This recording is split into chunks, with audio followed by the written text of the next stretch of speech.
Asante, na sijasema chochote na wala sikutaka kusema chochote, lakini ninaomba nizungumze mambo machache tu baada ya Emmanuel Nchimbi kujiuzuru nafasi yake ya makamu wa rais. Ndugu zangu wa Tanganyika, sisi tunaamini kilichofanyika tarehe 29 Oktoba mwaka 2025 hakikuwa uchaguzi, bali yalikuwa ni mauaji ya raia, mauaji ya ndugu zetu. Tukimwangalia Samia Suluhu Hassan tunamuona kama amesimama juu ya maiti ya ndugu zetu. Tukimwangalia Emmanuel Nchimbi na watu wote waliojipachika madarakani, sisi tunahisi amesimama juu ya maiti ya ndugu zetu zilizoonekana nje ya mochwari ya Seketule Mwanza, zilizoonekana nje ya ndani ya mochwari ya Mwananyamala Dar es Salaam, ndani ya mochwari ya Mount Meru kule Arusha. Tukiwaangalia wanaojiita ni viongozi, mawaziri haramu, wabunge haramu, Rais Samia haramu, tunaona kama wamesimama juu ya damu, juu ya maiti ya ndugu zetu. Utawala huo hauna kibali cha Mungu. Utawala huo haukubaliki duniani na mbinguni.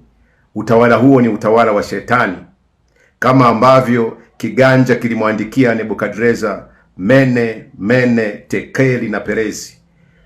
Utawala wa CCM na serikali yao haramu umefitinika.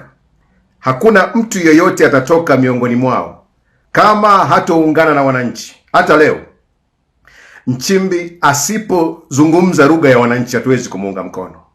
Tunamuunga Nchimbi kwa maneno yake mafupi ya Watanganyika, piganieni katiba mpya. Ndiyo msalaba wa kifo chake ndani ya Chama cha Mapinduzi. Ndio maana ametolewa neno moja tu, kwa sababu Samia hataki kuwa na mtu mwenye maono.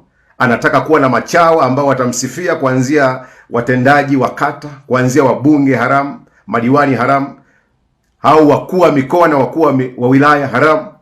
Anachotaka kusikia kwa watu wote, kuona wakimsifia. Kwa sababu gani? Utawala wake umefitinika. Ameua watu ili akalie kiti cha urais, ambacho kiti hicho ni kiti cha wananchi. Wananchi wana mamlaka wa kuamua wenyewe. Mungu hatoruhusu utawala huo uwe na amani. Kwa mara ya kwanza katika nchi yetu ya Tanganyika, makamu wa rais anajiuzulu katika uongozi haramu wa Samia. Spika wa bunge amejiuzulu katika uongozi haramu wa Samia, Job Ndugai. Humphrey Polepole, barozi wa Cuba, anajiuzulu ndani ya uongozi haramu wa Samia. Huo utawala hauna kibali cha Mungu. Kwa sababu gani? Umejaa damu. Angalia damu iliyomwagika ya Humphrey Polepole. Angalia damu iliyomwagika ya Mdude Mpaluka Nyagali. Angalia damu zilizomwagika na mateso ya vijana wetu wakina Deusdedith Soka na mateka wote. Mpaka leo bado wanaendelea kuteka. Bado tunaendelea kuokota maiti kwenye nchi ya Tanganyika. Ndugu zangu wa Tanganyika, niwatie moyo sana. Watu wote mliosimama katika haki na kweli, simamieni hiyo haki na kweli. Tutapitishwa katika kipindi kigumu sana, lakini Mungu atafungua milango. Hatoruhusu hali hii iwe ya milele. Hii ni hali ya muda tu. Mateso haya ni mateso ya muda tu. Tumeyapokea maumivu yote katika mioyo yetu, na tena tunayaishi maumivu hayo kwa sababu tunaamini hakuna njia ngumu ya kuipigania demokrasia ambayo haina machozi na damu. Ipo, na tunapitishwa sasa. Hatuwezi kurudi nyuma. Hatuwezi kukata tamaa wala kukatishwa tamaa. Hatuwezi kukata tamaa wala kukatishwa tamaa. Nimpongeze kila mwanaharakati kwa nafasi yake. Kama wewe ni mwanasiasa, hongera. Kama wewe ni mwanaharakati wa kutetea haki za binadamu, hongera. Simama katika kweli. Kuna wakati makanisa yatatuacha. Kuna wakati misikiti itatuacha. Lakini umoja wetu kamwe hawezi kutuacha. Kwa sababu sisi ndio wenye nguvu. Sisi wananchi ndio tunaamua tumuweke nani na tumuondoe nani. Nguvu yetu bado ipo kubwa sana. Na saa ya ushindi inakuja. Saa ya furaha kwetu ya kukutana sehemu yoyote na kugonga cheers inakuja. Mungu hatoruhusu hali hii iwe ya milele.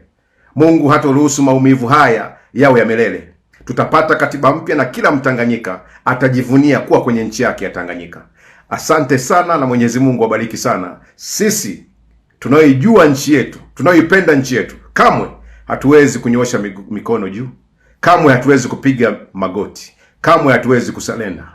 Tutaipeleka ajenda ya katiba mpya mpaka mwisho, na Watanganyika wote watapata haki kwenye nchi yao ya Tanganyika. Mungu akubariki sana. Mungu ibariki Tanzania. Mungu ibariki Afrika. Asante, na tuko pamoja leo, kesho na kesho kutwa. Aluta continua. Thank you.